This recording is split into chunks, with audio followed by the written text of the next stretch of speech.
Good afternoon. My name is Sherry Bailey. Today I am working on Activity 5, the Comprehensive Physical Assessment. So I went through the shadowhealth physical assessment. After seeing my clinical score, I was honestly a little disappointed because I thought I had done better than that. I received a 77.4. I do feel like maybe my clinical score could be because I've never worked in an actual clinic. My experience is 3 years on the med-surg unit and a year now in labor and delivery. And in those units, we do a general assessment, but most of our assessments and focus is on the problem at hand, which can be lots of different things, but you're usually focused on one specific problem, not exploring all aspects. I was a little disappointed to see that I was a little under average for my clinical experience. While looking at my performance index, it says that I am a beginner, which means I'm only starting to develop my nursing competencies and clinical reasoning skills. I do believe that in real life, I'm more than just a beginner. Although I feel like the Shadow Health class is an excellent learning tool, I also think that it's difficult to substitute a computer for a real person in some aspects. For my performance index, it showed that I got a 33 out of 33 on the subjective data and only a 49 out of 73 on the objective data. My subjective data was all collected correctly. The only thing I missed were certain questions that elaborated on the topic of interest. I do think that the computer model was very good with the questions and how to lead up to them. And the computer lady, she speaks very similar to the way a real person would.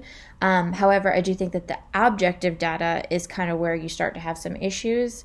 I think that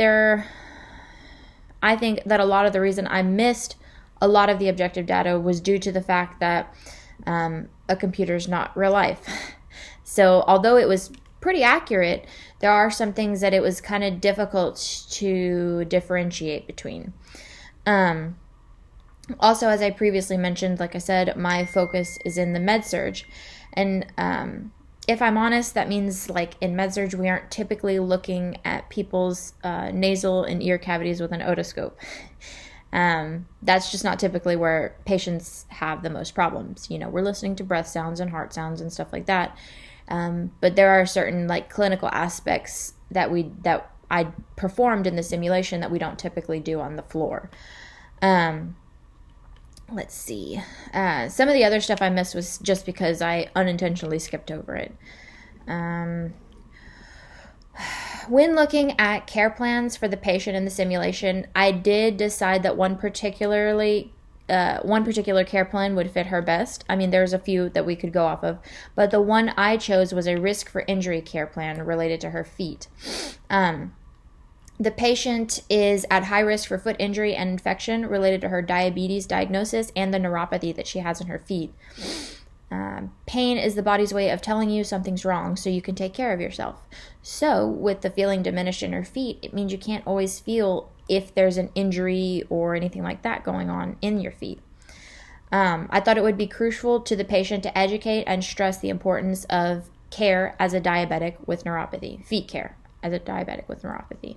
So my nursing diagnosis was risk for injury, feet.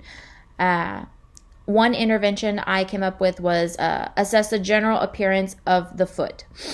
The second intervention is instruct the patient to perform hygiene, wash the feet daily in warm water using mild soap, but avoid soaking the feet. Dry carefully and gently, especially between the toes. Encourage the use of moisturizing lotion at least once a day, but avoid the area between the toes. The third intervention is to stress the importance of maintaining normal blood glucose levels. The three outcomes I came up with were 1, the patient's feet will remain free of injury. 2, the patient will demonstrate knowledge of diabetes self-care measures. And 3, the patient will maintain blood glucose levels within the defined target ranges. I honestly thought that during the exercise I was doing well and spending a good amount of time. with the patient. However, when I noticed the assignment said that most students usually spend 3 hours doing it, I realized I probably did not spend as much time as I should have. I spent 57 minutes on the assignment, and looking back, I can see that I should have spent more time on the physical assessment because that was where I missed most of the information.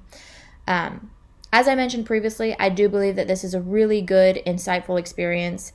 It's very difficult to replace a computer with an actual patient assessment, but I really enjoyed that the interview part of the assignment. It's so realistic. It lets you explore ways to ask patient questions, especially like the difficult questions. It lets you experiment on ways to approach those in a professional way. The computer answers are very similar to the way a real person would, which is very helpful for future clinical experience.